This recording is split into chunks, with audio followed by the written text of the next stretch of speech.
the most sobering thought is knowing you're going to die one day.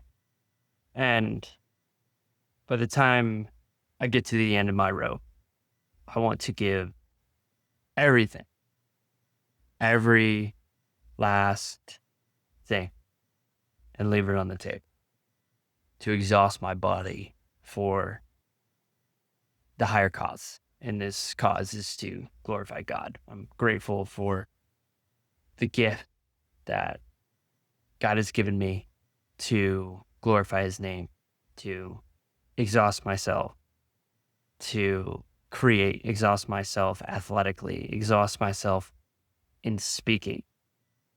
And truth be told, I have not reached that limit yet. And I want to get closer and closer to those limits. It's like you're squeezing a lemon or you're wringing out a towel, and to squeeze that lemon, you want to get every last ounce that it's worth. All right, I want to be squeezed.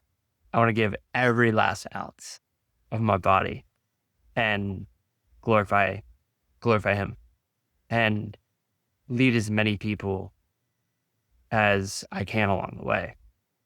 And forget the words that come out of my mouth, but allow my actions to do the talking. It's gotten to the point where, okay, yes, plant those seeds along the way, but actions speak louder than words, and then questions will come naturally. It's important to meet people where they are in life. Get to know what are their interests, what are your hobbies, et cetera, et cetera. Then you can slowly tie things up. But what a privilege it is to exhaust yourself with your work and to keep on going. And knowing that I'm going to die one day gives me more courage to act on today, because I'm already 25. And yesterday, I just turned 18. Tomorrow, I'll be 26. And next week, I'll be 30. Time goes fast. And this game is definitely decades. And there are periods where you might question everything. Your mind is cloudy, it's foggy, you can't really see the light at the end of the tunnel, but it's important to keep on going. How do you run a 100-mile race? You go with one step in front of the other, and you don't question that next step as long as you're focused on that very next foot. Okay, step to my left. Now I'm going to step to my right. Left, right, et cetera, et cetera. You keep on moving forward. Eventually, you'll get to that 100-mile marker. And if you fall short, you've gone pretty far. You're going to die one day. It's a sobering thought, very sobering. It puts a lot in perspective. Your parents are getting older. You watch your siblings get older. You might watch some pets perish along the way. Those are never easy. Childhood, furry friends. And you realize everything in this life is temporary. Ecclesiastes 3:1-8 says that pretty well. There's a season for everything, a time to be born and a time to die, and so forth. There is a season for everything. So do not take anything for granted, even the ones that give more trials than others. And it's in those trials where our minds get very foggy. And it's important to recenter and not get too off guard. Keep this thing in my wallet every time going through a tough time. It's a little note card. Bring it out. It's important to remember, because sometimes we forget. Nothing is serious. Nothing is serious to the point where a lot of what we see made up. That dresser behind me, this camera that I'm filming on, this desk that I'm sitting at, this chair that I'm sitting in, these clothes that are on my body. They were all manifested into physical form that started out as an idea. And maybe there were people that called those people crazy for thinking about these ideas. Oh, something like that will never work. At least the origin of it. Everything is made up. And it's important to return to that childlike state. Return to that childlike state. Think about your 4-year-old self, then your 7-year-old self, and your 10-year-old self, and how we've evolved through those time periods in our life. Maybe at 5 or 4, we wanted to become an astronaut or a police officer or a professional athlete, a firefighter, and so forth.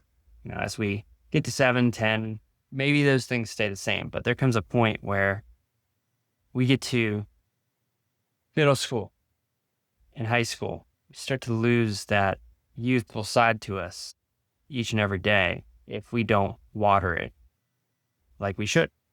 And you start thinking, quote unquote, realistic. Okay, I can't go and do this. So what are my options here? I could just settle. People get comfortable with settling for less than they once desired or they once believed in when they were a kid. And I think it's really important to continue to water that childlike mind.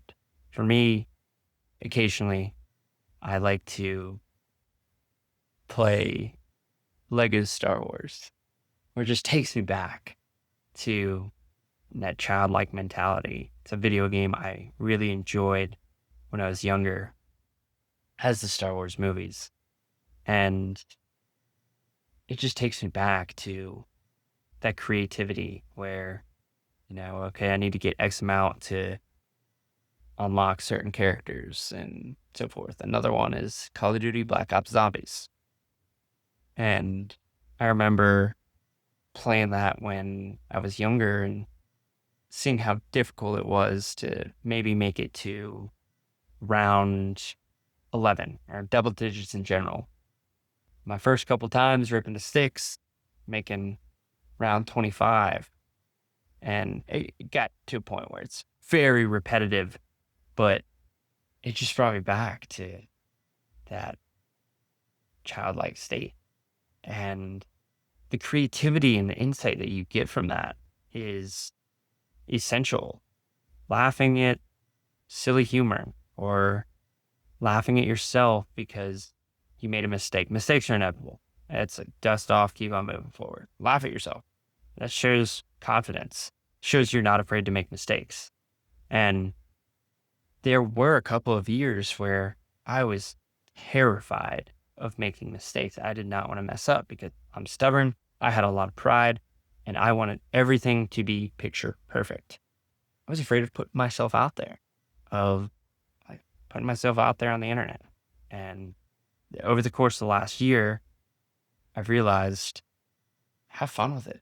Do it for the love of the game. Do it because God has called us to our higher purpose.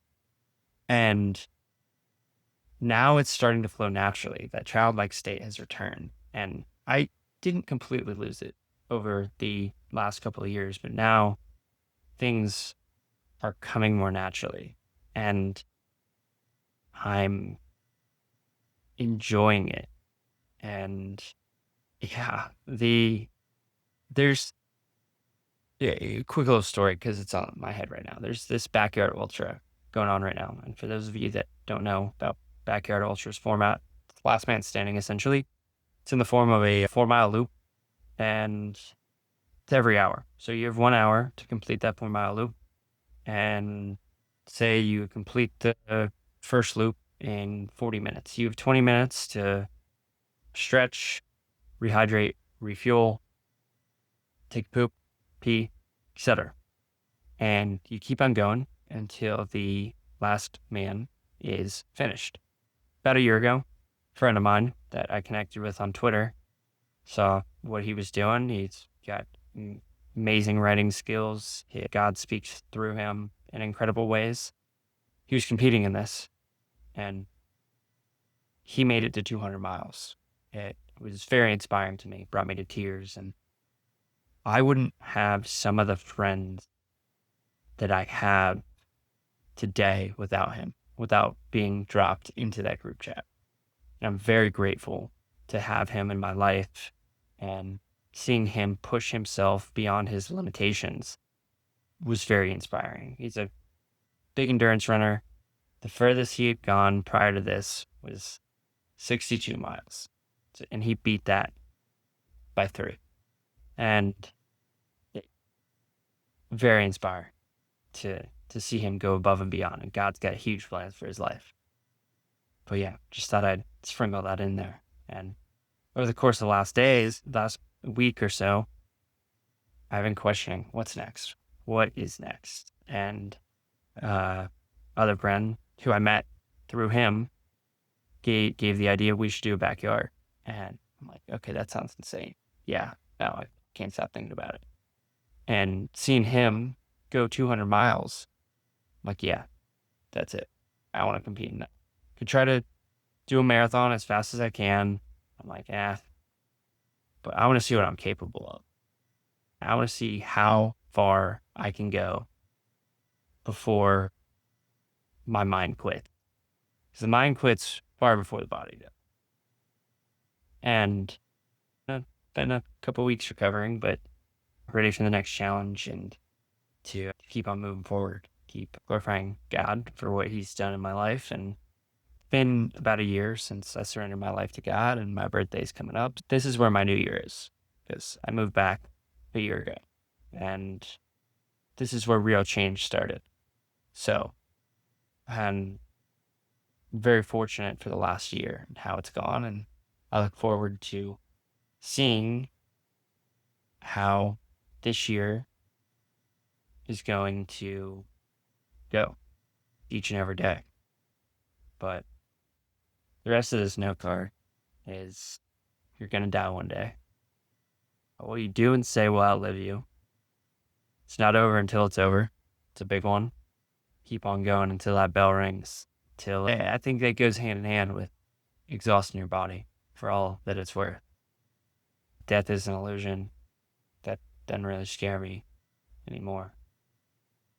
Coming any second. Going down swinging, doing what I'm called to do is what I'm going to do. Move the chains. That's a football term. You need to go 10 yards to get that first down. So just need 10 yards to set yourself up in a better position to score a touchdown. You got 4 downs to get a first down. What actionable steps am I taking to get those first downs? Do what you say what you mean. Actions speak louder than words. And when speaking about something, say it with your chest. Say it like you mean it. And last thing, never give up. Never, ever give. You give up, that's when you start to disintegrate. Never, ever give up. Never give up. Those are tonight's thoughts. Gonna die one day. Very sober. So, Godspeed.